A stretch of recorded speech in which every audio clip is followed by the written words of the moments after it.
E aí, galerinha do meu canal, não esqueçam de deixar o like. Hoje nós vamos falar sobre reforma protestante. Yupi! Bem, lindos, desculpa aí para essa doideira aí, né? Eu tinha montado um outro slide para vocês, mas eu vou achar esse slide depois e aí semana que vem vocês vão ver, vai tá bonitão de novo. Mas nós precisamos começar a discutir, né, a reforma protestante, o nosso terceiro alicerce do mundo moderno, né? Passamos pelo absolutismo, pelo renascimento e agora a reforma protestante. Primeira coisa é falar sobre os antecedentes, as origens da reforma protestante, falar dos primeiros percursores, né, das primeiras pessoas a questionarem o poder da Igreja Católica aí nessa transição do feudalismo para o capitalismo, da Idade Média para a Idade Moderna, tá bom?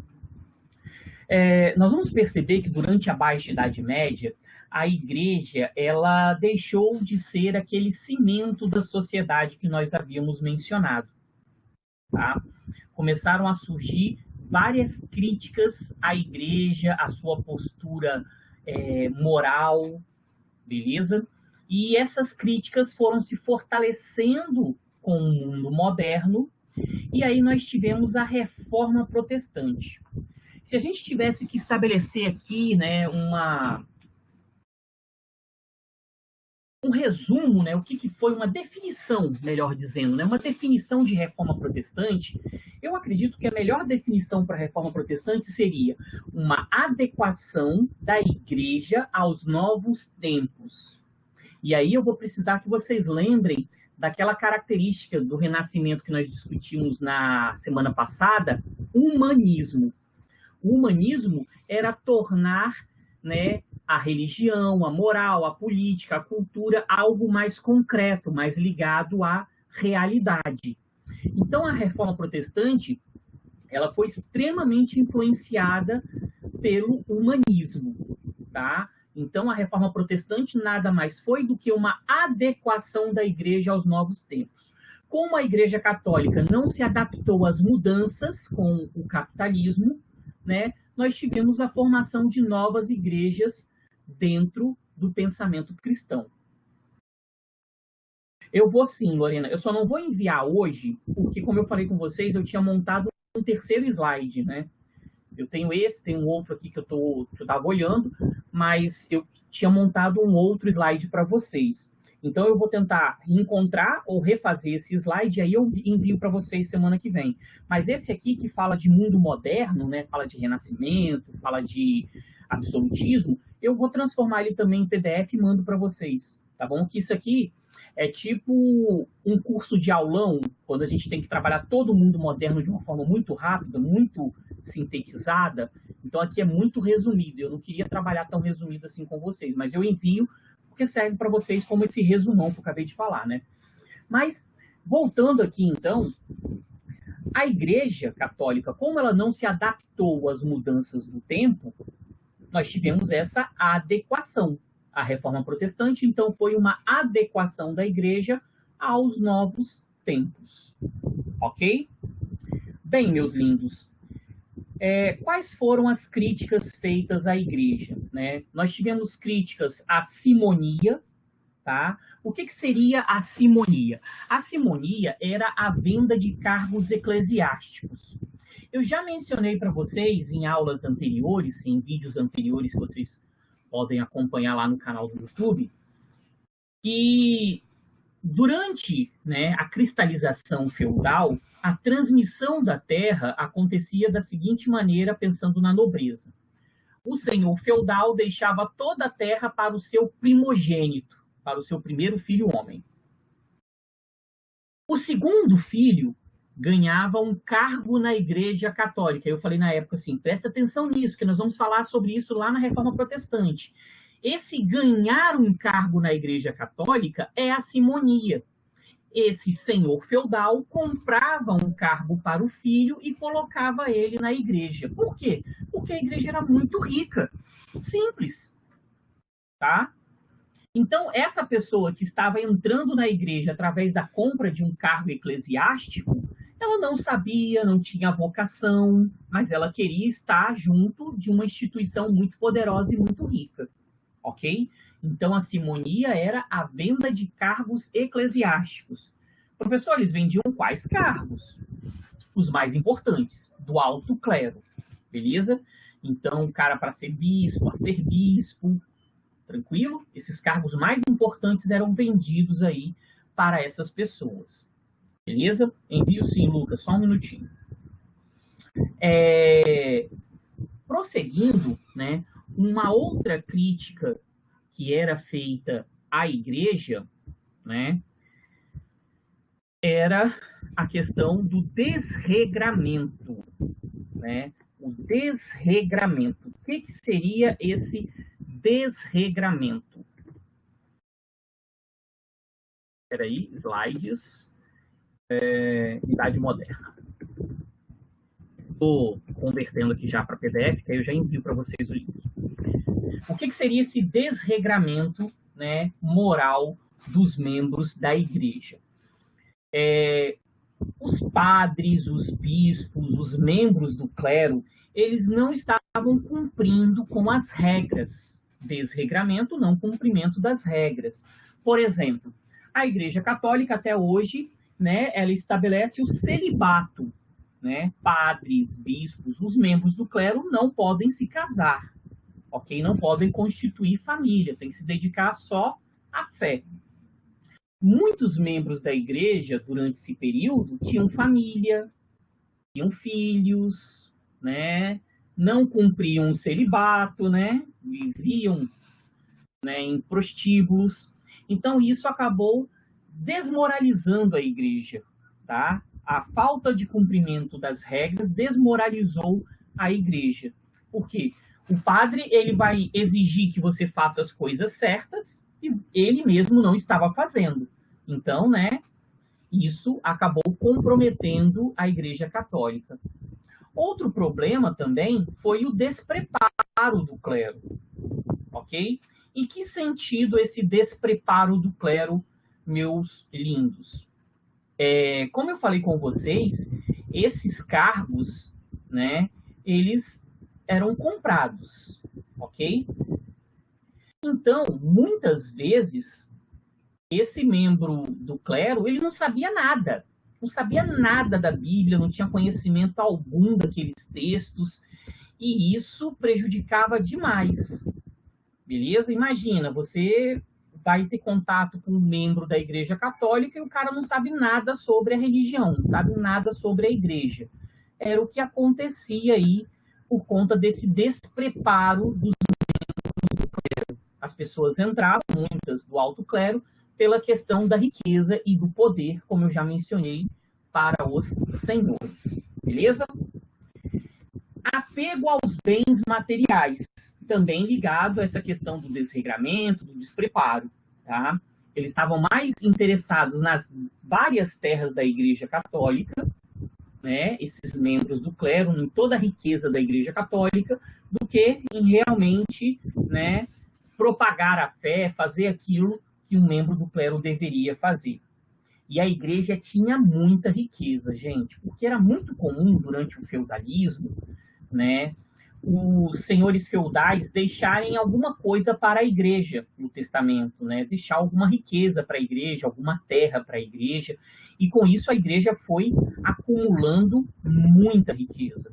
Para vocês terem uma ideia, né, o Lutero foi o primeiro grande baluarte desse processo reformador. Na Alemanha, né, a Igreja Católica, ela controlava aproximadamente 1/3 das terras. Isso, 1/3 da Alemanha pertencia à Igreja Católica. Que doideira, gente! Agora vai pensando. A Igreja Católica tinha 1/3 da Alemanha, tinha um monte de riquezas em Portugal, Espanha, Inglaterra, França. Se você somasse tudo isso, né, nessa transição de Idade Média para mundo moderno, a instituição mais rica era a igreja, mais rica até mesmo que os estados, tá? Mais rica que a Inglaterra, mais rica que a Espanha. A igreja era extremamente forte, beleza? Estou colocando aqui para vocês o link, tá? desse slidezinho de mundo moderno, desse resuminho. Lembrando que semana que vem nós vamos ter um novo de reforma protestante, tá? E a questão de divergências doutrinárias, tá? Nós vamos perceber que Calvino vai defender uma outra forma de salvação, Lutero vai defender uma outra forma de salvação. Então, começam a surgir divergências dentro da doutrina católica, né, dentro da ideia de salvação, ok? Vocês vão discutir também sobre esses assuntos relacionados a essas divergências doutrinárias quando vocês forem falar de filosofia, né, filosofia medieval e filosofia renascentista, que aí vocês vão aprofundar muito nessa questão dessas divergências, né, principalmente comparando aí a escolástica. Lindos. Outro fator que acabou influenciando o processo de ruptura, né, na Igreja Católica foi o interesse da nobreza nas terras da Igreja. Pensem comigo, eu sou nobreza na Alemanha. Se a Alemanha, né, se os reinos da futura Alemanha, porque ainda nem existia a Alemanha é só 1871, mas se esses reinos, né, deixassem o catolicismo de lado, todas essas terras da Igreja seriam tomadas. Então, a nobreza ela tinha interesse nessas terras, né? Para a nobreza, o poder ainda estava vinculado às terras. Tem poder quem tem terras. Para a nobreza, ainda era assim. Uma outra situação também que acabou divergindo muito foi a oposição entre o crescimento da burguesia e as críticas da Igreja, né, a algumas práticas burguesas. Principalmente, vamos destacar aqui, né, a questão da condenação da Igreja ao lucro e à usura, né? As bases aí do desenvolvimento dessa burguesia. Então, a burguesia ela não queria, né, não ter uma religião, mas ela queria ter uma religião que abraçasse a sua prática econômica, que valorizasse o trabalho, que valorizasse o enriquecimento. O Calvino fez isso, nós vamos ver isso daqui a pouco.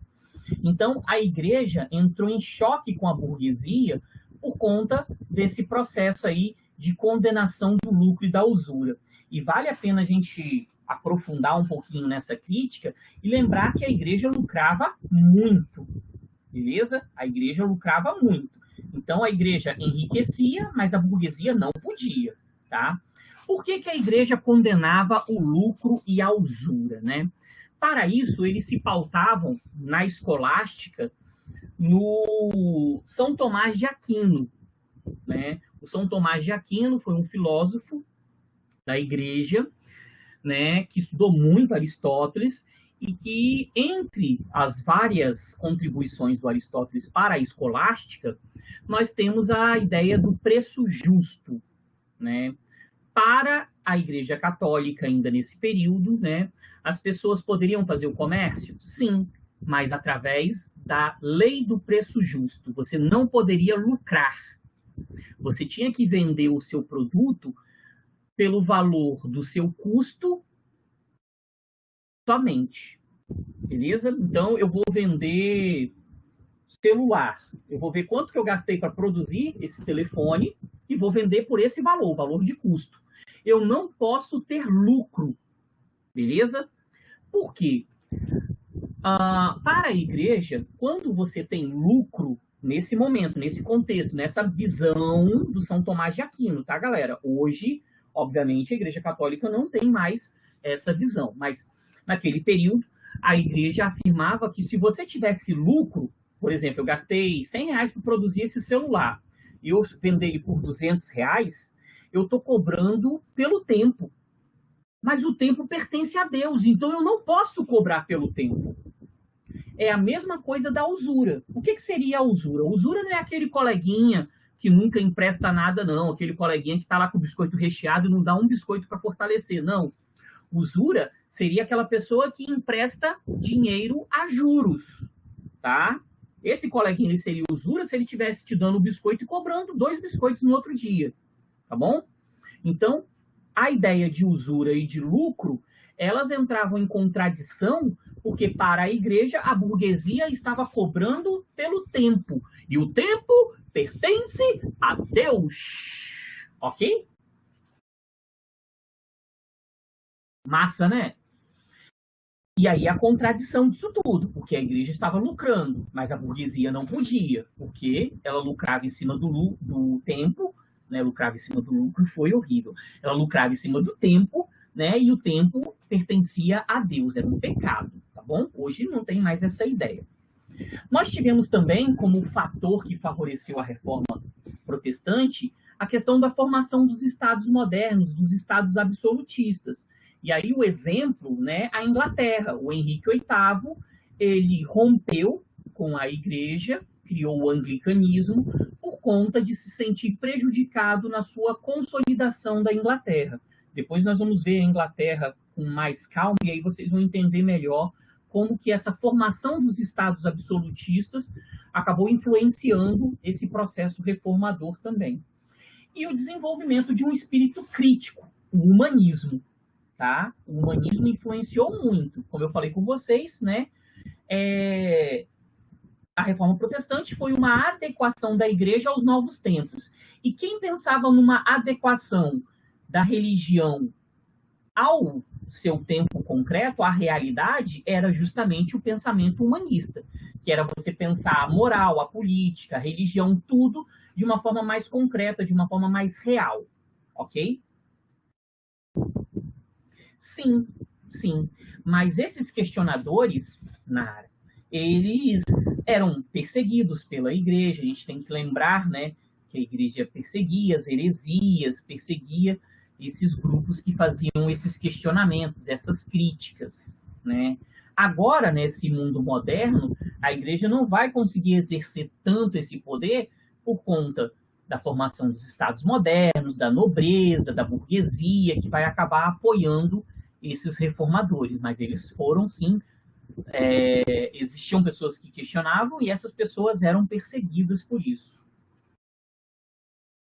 Sim, sim, a ideia de Estado laico é fenomenal, é importantíssima, né? A separação do que é igreja, do que é Estado, ela é importantíssima, né? Até mesmo na questão não só da laicização do governo, mas da laicização também do ensino, beleza? Eu estou fazendo essas críticas, né, ao catolicismo, vou fazer críticas ao Lutero, ao Calvino, ao Henrique VIII, mas, né, dentro desse processo de uma análise histórica do evento, né? Se você é protestante, se você é católico, se você é espírita, né, se você é ateu, dependente da sua, né, deísta, agnóstico, isso para mim indifere. Eu acho que cada um tem que ter, né, cada um tem que acreditar naquilo assim que lhe faz bem, beleza? Bem, prosseguindo aqui, né, vamos avançar mais um pouquinho, né, e começar a pensar aqui no Lutero. Mas antes de pensar no Lutero, que vai ser o tema da nossa próxima aula, eu sei que está terminando, eu vou mudar de slide rapidinho, só para mostrar, né, as críticas do Erasmo de Roterdã, tá? Que, né, são importantes e foram anteriores aí ao Lutero, tá bom? Então, vou só trocar de slide, é um segundinho, tá? Eu não vou ficar segurando vocês aqui muito tempo, não.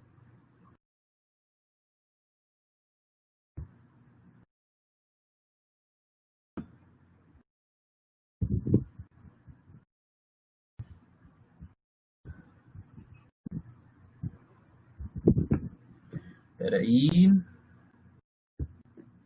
Tá aqui, já vou colocando.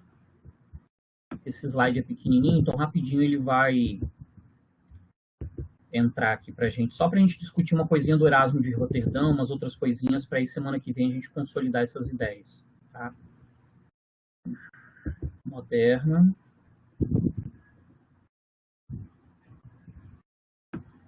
Aqui embaixo. Esse slide aqui não é meu, não foi eu que produzi, mas eu preciso falar do Erasmo, e no outro que eu falei do Erasmo sumiu.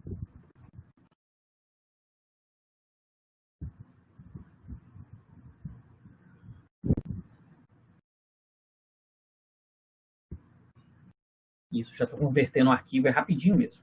Tá, gente? É só um segundinho, vou tomar 2 minutinhos do The End de vocês só. Ah, que merda, deu falha. Espera aí.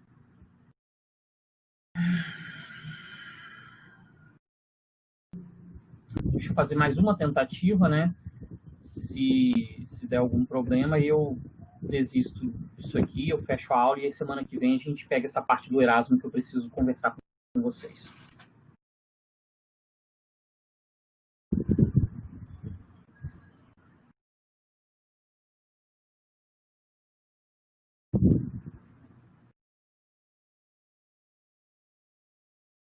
Deu erro também. Bem, então eu vou ficar devendo aí para vocês essa partezinha, tá bom? Então eu vou fechar aqui, vamos fechar